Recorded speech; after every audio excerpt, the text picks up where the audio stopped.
Comunicando Espiritualidade. Apoio Cultural Soster Imóveis, Avenida Assis Brasil, 4990, Sala 201. Telefone 3340-8143, Porto Alegre.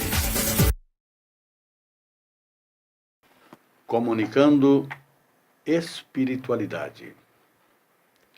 O nosso programa dos domingos pela manhã, 10 horas e 30 minutos, momento em que nós visitamos os nossos irmãos, as nossas irmãs, nos seus lares, nos seus ambientes de trabalho, para conversar sobre a palavra de Jesus, amor e caridade. E convidamos os senhores e as senhoras para, juntamente com a família, debaterem esse tema, o tema do amor e da caridade, tão importante nos momentos em que estamos vivendo. E para desenvolvermos esse trabalho, à minha direita, o professor João Limar. Para o seu bom dia. Muito obrigado. Bom dia a todos, é um prazer imenso estar novamente aqui neste espaço. E eu gostaria de hoje começar com uma pergunta, já questionando. Não que vá ser eu a pessoa a ser o entrevistador. Mas o nosso querido Mário Quintana, ele tem nos dito que a vida por si só não tem sentido. Nós é que precisamos dar sentido à vida.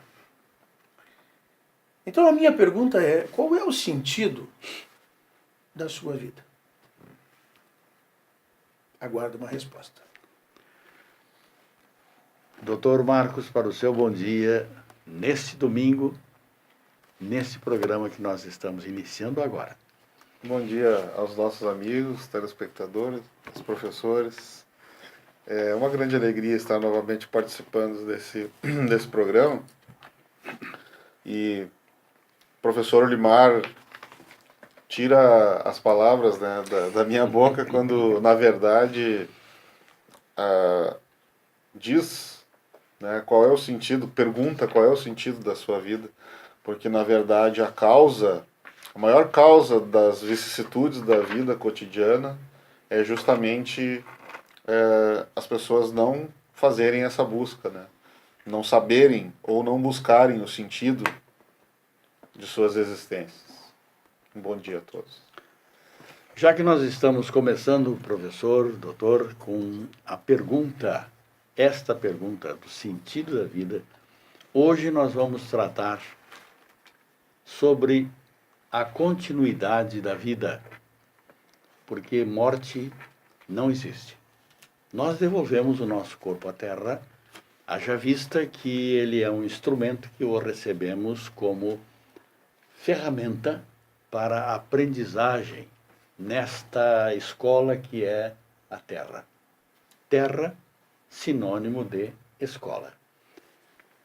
E o instrumento de aprendizagem que nós temos é exatamente esse, o corpo. Que nós nos relacionamos com a natureza, nós nos relacionamos com outros irmãos e nós nos relacionamos com a vida que não acaba nunca. E para esclarecer por que estamos dizendo que morte não existe, hoje nós vamos tratar da continuidade da vida no plano espiritual. É isso, professor? E para que nós possamos realizar esse trabalho a contento, nós já partimos da nossa fonte, citando essa fonte, Livro dos Espíritos, de Allan Kardec, publicado em 18 de abril do ano de 1857. Bem, a questão que se propõe, basicamente, nós encontramos o desenvolvimento dela, e eu devo dizer que ela é extremamente ampla e complexa, tá? Na segunda parte do Livro dos Espíritos, capítulo 6, da vida espírita. Então nós vamos encontrar neste capítulo os seguintes assuntos: espíritos errantes, mundos transitórios, percepções, sensações e sofrimentos dos espíritos, ensaio teórico sobre as sensações nos espíritos, escolha das provas, relações de além-túmulo, relações simpáticas e antipáticas entre os espíritos, metades eternas, recordação da existência corpórea, comemoração dos mortos e funerais. Quer dizer, é um tema muito amplo que nós vamos procurar, de certa forma, resumi-lo na abordagem que estamos fazendo. Mas a questão 730 do Livro dos Espíritos começa exatamente por uma pergunta que eu entendo das mais importantes, porque, basicamente, o que está por detrás disso é a questão do medo da morte. É a questão do medo da morte. Né? Por quê? Porque nós precisamos afastar esse medo da morte. A doutrina espírita prega o princípio da reencarnação. Não é novo, ela não é a autora desse princípio, porque os povos antigos criam na reencarnação. Nós vamos ver ao longo da história da humanidade diversos povos acreditando na reencarnação. Nós vamos ver Jesus corroborando a reencarnação. Então nós temos no princípio da reencarnação a grande questão, porque quantas vezes nós já morremos e já voltamos? Nós estamos falando da vida na dimensão espiritual, quer dizer, na dimensão acima desta aqui, entendamos assim, para fins didáticos. Né? Ora, é uma vida num estado e numa condição muito melhor do que a atual. É uma vida em que nós podemos ser muito felizes, tá? Mas que só depende de nós. Porque é um mundo melhor do que este. Então, a pergunta é, por que a gente tem medo de morrer? Então a questão 730 remete exatamente para isso. Olha o que Kardec faz. Ele pergunta assim, uma vez que a morte nos faz passar a uma vida melhor, nos livra dos males desta vida, sendo pois mais de desejar do que de temer, porque ele tem o homem instintivamente tal horror que ela lhe é sempre motivo de apreensão. A resposta é grande, né? E ele diz assim, olha, já dissemos que o homem deve procurar prolongar a vida para cumprir a sua tarefa. Então nós temos uma tarefa nesse mundo. Então quando eu comecei o programa lançando no ar a pergunta, qual o sentido da sua vida? Por aí está a resposta. Cumprir com a sua tarefa. Uma tarefa de progresso, uma tarefa de evolução, uma tarefa de prática do bem, prática da caridade. E isto nós temos que realizar. Por quê? Em não realizando, nós não conseguimos ter paz de espírito, nós não conseguimos ser felizes. Portanto, este é um trabalho preponderante. Muito bem. Ora, a reencarnação nos diz que o espírito volta à vida corporal num novo corpo, especialmente formado para ele. Ou seja, o corpo, o que é para o espírito, portanto? Segundo Emmanuel, é uma ferramenta, é um instrumento didático para que nós possamos exercitar este aprendizado, aplicarmos as ideias, praticarmos essas ideias e conseguirmos promover o nosso progresso. Então o sentido da nossa vida, de qualquer um de nós, da sua, é você sair da zona de conforto e fazer caridade. Fazer o bem, praticar o bem. Ah, mas, professor, de quantas maneiras eu posso fazer a caridade? 1000. 2000. Eu faço a caridade em pensamentos, palavras e atos. O importante é que faça. O importante é que diga as coisas. O importante é que você ajude, que você vá ao encontro do necessitado. E não fique parado esperando que as pessoas mudem, que as pessoas progridam, que as pessoas lhe entendam, saia dessa zona de conforto. Por quê? Porque quando nós retornarmos ao plano espiritual, a nossa situação de felicidade ou de infelicidade será diretamente proporcional ao que nós fizemos. Por quê? O que nós damos para a vida nos devolve. O que nós plantamos, nós colhemos. Então, nós precisamos, sim, trabalharmos sem medo da morte, cumprirmos com a nossa tarefa, com o nosso compromisso reencarnatório e aguardarmos o momento preciso. Porque tem muita gente fazendo bobagem, se suicidando, e as informações que nos chegam da dimensão espiritual acerca da questão do suicídio são assustadoras. o tamanho do problema que o indivíduo cria fazendo a bobagem de cometer o suicídio. Desculpem se as minhas palavras são um pouco agressivas, mas é preciso que a gente deixe isso bem marcado. É bobagem. Por quê? Porque é revolta contra a vontade de Deus. É revolta contra a determinação do Pai. E nós, junto a um problema que temos na vida, ou aquele problema que eventualmente levou o indivíduo a esta escolha triste, infeliz do suicídio. Junto a esse problema ele cria mais um. E são estes espíritos que reencarnam com o problema, com a dor agravada, porque tem que vencer o problema que não venceram na prova, e ainda trazem mais um problema que é o decorrente do ato translocado que cometeram. E isto muitas vezes os leva a tentarem novamente, em outras existências, a cometerem este equívoco. Dr. Marcos. Com relação a essa questão de estar nas nossas mãos, né? A questão da busca do sentido da vida e relacionando com a vida no plano espiritual, eu gostaria de abordar essa questão que é bem exemplar, que nos traz do livro Nosso Lar, né? André Luiz, que é o protagonista principal do livro, o livro da lavra do nosso querido Chico Xavier, ele era uma pessoa tida como comum. Nos dias de hoje, ele era médico, ele bebia, fumava e comia em excesso, e ele era ateu, né, e não tinha o costume de praticar caridade alguma, sendo bastante ligado à questão do dinheiro, tinha apego, né, a viver uma boa vida, né, com bens e etc. O que aconteceu com o André Luiz? O André Luiz desencarnou e ele acordou no umbral. Né?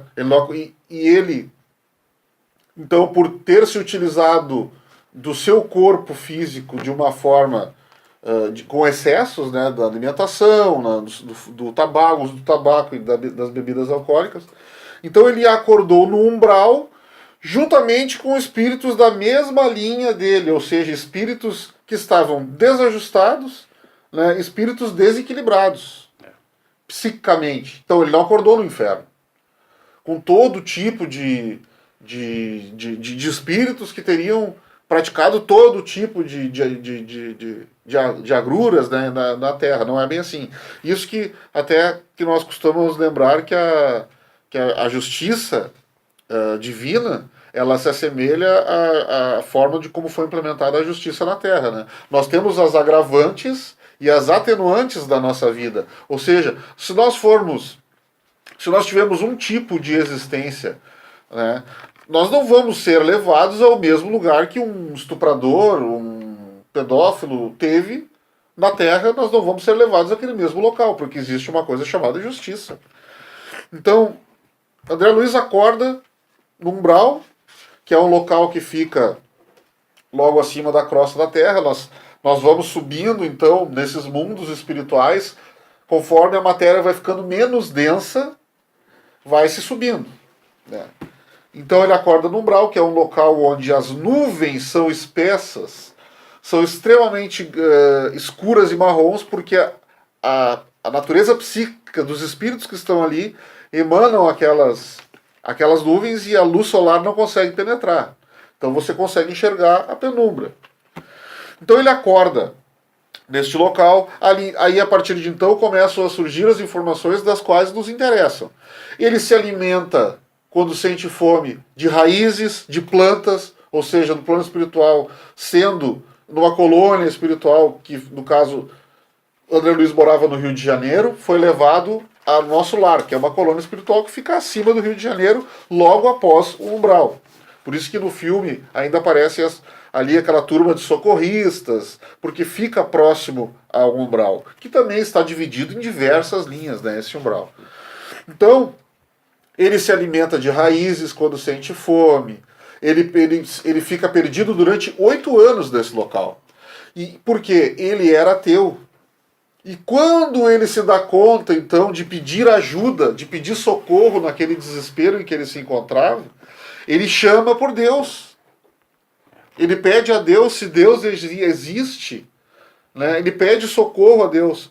E aí, então, naquele momento, né, uma turma de socorristas o socorrem e o levam, então, à colônia espiritual denominada Nosso Lar. Segundo a informação, o arrependimento é a primeira porta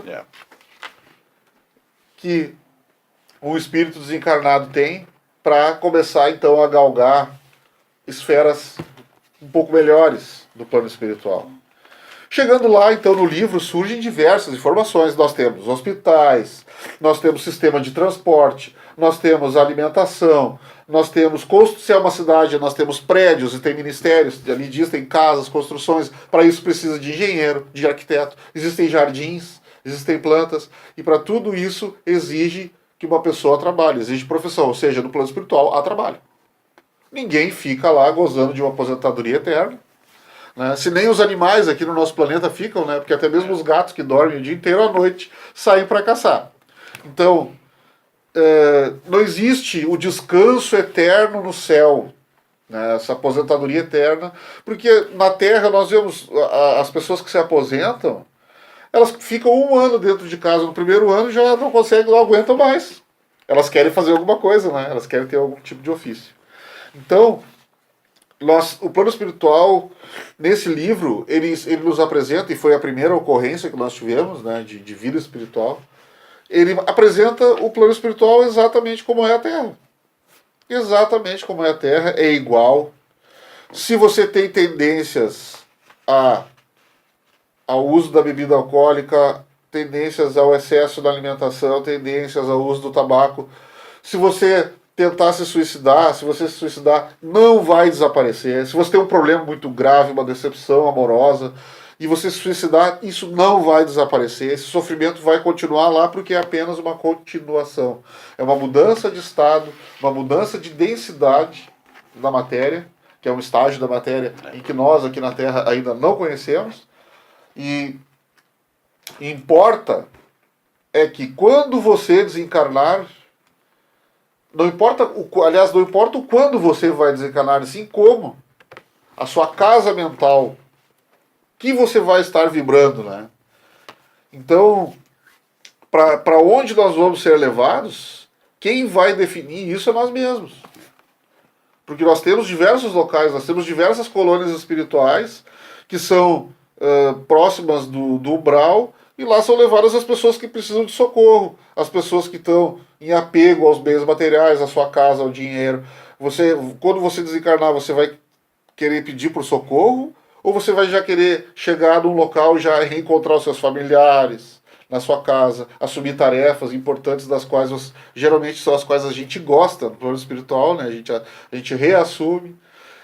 Está nas suas mãos, é você que escolhe. Porque nós temos o nosso livre-arbítrio, ninguém é impelido a fazer o mal, assim como ninguém é impelido a fazer o bem. Mas na sua consciência está gravada a lei do nosso Pai superior, que é aquilo que nos diz o que é certo e o que é errado. Todos nós sabemos o que é certo e o que é errado. E é com base nessa decisão, com base no tipo de vida que nós vamos levar na Terra, se é fazendo o bem, né, se é prevaricando, né, na hora que nós somos chamados à caridade. É esse tipo de decisão que vai fazer com que seja definido o local que você vai. Né? O local que você vai para o plano espiritual. Então, é importante que nós saibamos que está tudo nas nossas mãos, é nós que decidimos aquilo que acontece conosco, na nossa existência. Nós somos enviados para cá por um motivo, e nós temos que buscar esse motivo, essa busca incessante é que dá sentido à vida. Né? E nós, quando efetuamos essa busca, geralmente nós encontramos. Então nós estamos já no final do primeiro bloco e em seguida retornaremos continuando com esse assunto extremamente importante para nós entendermos qual é o sentido da vida, que é a vida continua. Até já. Comunicando espiritualidade. Apoio Cultural Soster Imóveis, Avenida Assis Brasil 4990, Sala 201. Telefone 3340 8143, Porto Alegre.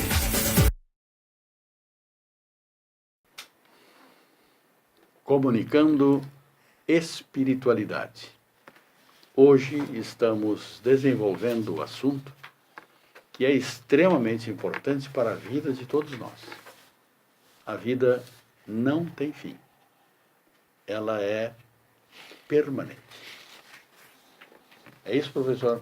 Com certeza absoluta. É uma questão que eu gostaria de deixar já uma citação aqui, várias citações.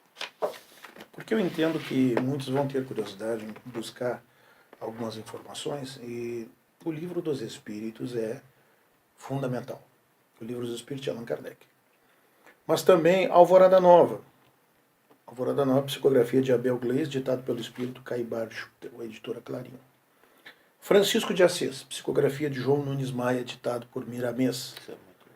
Cidade do Além, psicografado pelos médios Eigorina Cunha, que desenha a cidade, Nosso Lar, e Chico Xavier. Uma obra ditada por Lúcius, né? Violetas na Janela, a psicografia de Vera Lúcia Maria de Carvalho, editado pelo Espírito de Patrícia. São obras que vocês podem ler e vão encontrar detalhes extremamente ricos e importantes. Porque a grande questão, ou as grandes questões que surgem a partir dessa discussão são assim: como é a vida nas colônias espirituais? Como é a dimensão dos espíritos, o mundo em que eles vivem? Os espíritos trabalham, os espíritos comem, os espíritos dormem, né? Eles se encontram com os entes queridos depois já desencarnados, né? Eles visitam os parentes na Terra. Colônias são habitat de espíritos recém-chegados da Terra. Então tem uma série de questões, e por isso eu disse no começo, olha, o espaço de tempo é muito exíguo para a gente abordá-la todas. É verdade. Mas de qualquer maneira a gente já pode começar a encaminhar, a partir dessas citações, a partir destas obras que nós citamos e muitas outras. Agora, eu quero neste momento só resgatar a questão 233 do Livro dos Espíritos. A alma reencarna, porque no começo eu falei em reencarnação, logo depois de se haver separado do corpo. Isso é imediato? Ou demanda mais tempo? Resposta dos espíritos: algumas vezes reencarna imediatamente. Porém, de ordinário, só o faz depois de intervalos mais ou menos longos.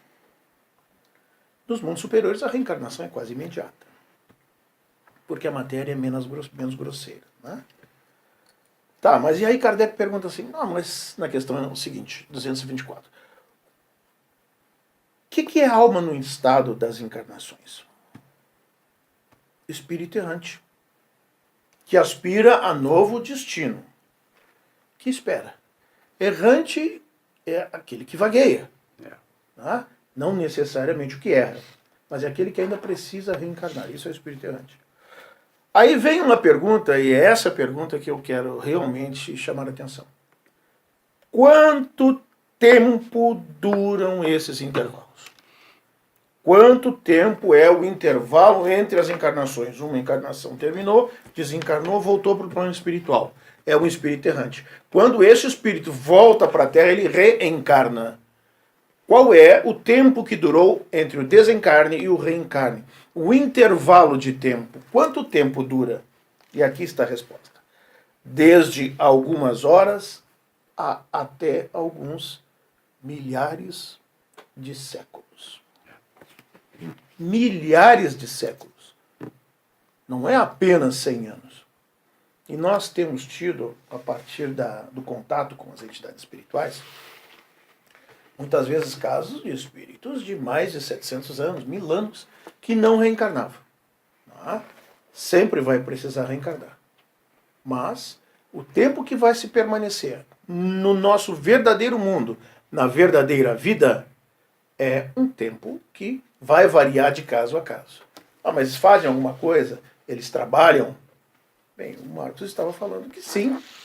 Nós temos escolas, tem hospitais, tem empregos, tem atividades em geral, temos transportes, é o caso, por exemplo, do aeróbus, que André Luiz fala em Nosso Lar.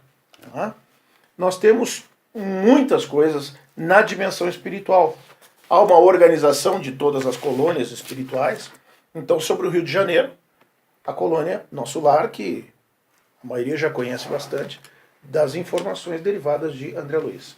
Temos sobre São Paulo, a colônia Nova Alvorada. E assim nós vamos transitando, nós vamos avançando. Não temos aqui a intenção de esgotar o assunto, mas de mostrar-lhes que a morte não é o fim da vida. Professor, doutor, nós já estamos no final do nosso programa de hoje, nesse domingo, e eu estou passando as câmeras e o microfone para a sua despedida, professor. Já estamos bem no finzinho do nosso tempo. Muito obrigado a todos, um abraço, até a próxima oportunidade. Doutor Marcos. Um grande abraço a todos. Bom domingo. Tenhamos um excelente domingo, uma ótima e produtiva semana, e no próximo domingo, para o nosso prazer, estaremos conversando com as senhoras e com os senhores sobre outro tema de comunicando espiritualidade. Tenhamos um bom dia.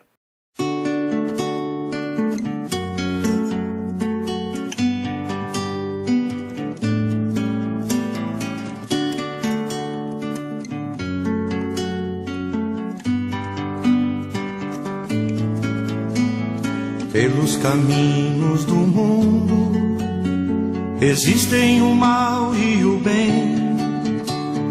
Ajude sempre que possa, não olhe com quem. Entre verdades e mentiras, você precisa vencer. Pague com amor toda a ira, endereçar.